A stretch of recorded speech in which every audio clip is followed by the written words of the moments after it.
We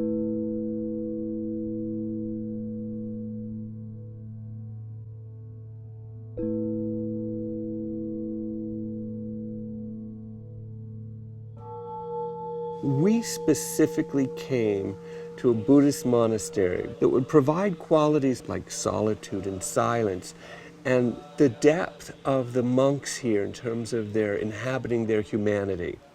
And we came here specifically to see how that would affect us individually, and how would this possibly affect us as a community of TRE people.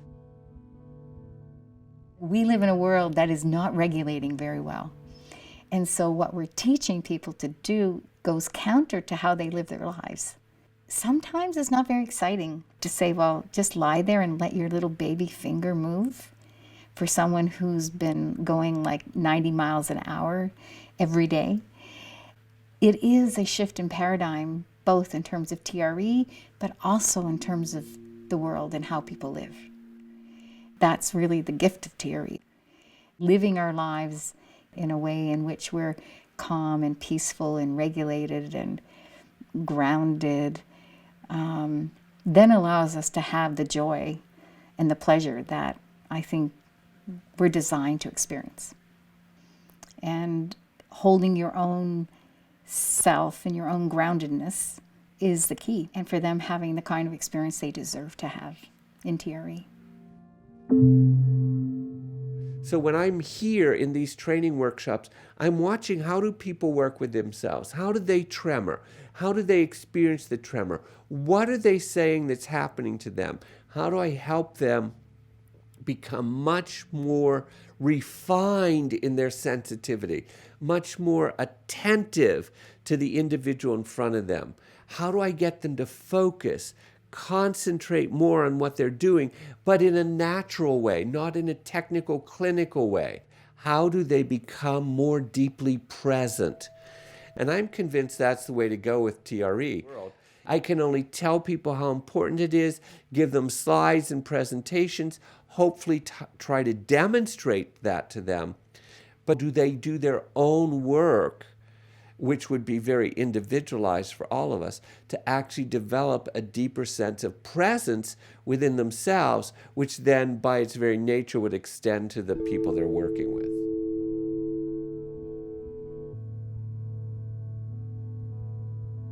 The other quality that we've been sensing from the monks here is how present they are in their bodies. I mean, they're really present to us when they're talking. Yeah. They're looking in our eyes. You can see the whole world disappears because they're with us. They're talking with us. And in our advanced training, we talk about presence deliberately, because we're saying if you can't be fully present to the client, then you're not providing the safety that they need, and their organism through the nervous system is going to sense that. And I think you're right. It's very difficult to just talk about presence, and it doesn't mean anything to that person until they cultivate it within themselves. However, you know, we live in this very fast-paced, complicated world normally. It's very hard for us to allow us the space to cultivate the presence to start with. When you're just starting that process, I think somewhere like here, it's very, very helpful just to be here, and then once your nervous system learn that presence in this very protected, very supported environment, then you know what it's like. Oh, this is it. And then nervous system learn a little bit. Oh, that's right? a good point. And then go back, and then you get chaotic again. And then you know what chaotic state is. But you know what compared to then now. Right. You know, so That's you're perfect. out of that sync. And then you come back somewhere like this, and then feel it again. And the reference point changes. So it's like a layers of presence. And you know, that ability and capacity to be able to stay present become more and more, so that person will find themselves to be able to stay grounded in their own environment more and more. But because they have that reference point, how sync they are, how unsync they are. Well, I've been crying all the time here.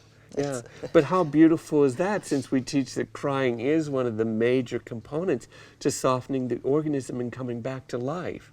And here we're just, it's happening to us rather than we're struggling to get to tears. The tears are just automatically sort of being evoked from within by the environment that we've been living in. It's a soft form of release. Yeah. Which Oh, is it's what beautiful. TRE is moving Right. towards. I like the phrase, it's a soft flow of release.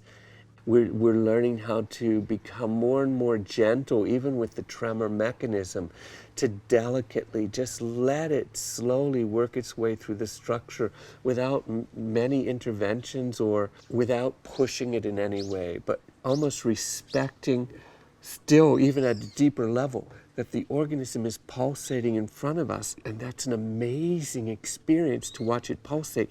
And if you're just patient enough and quiet and gentle enough, you'll watch that pulsation slowly build by itself. But to be able to be that gentle and patient and quiet, you have to know that in your own experience, or else you'll immediately make an intervention or do something that would interrupt this soft, subtle pulsation that is truly what's going to bring the person back into life.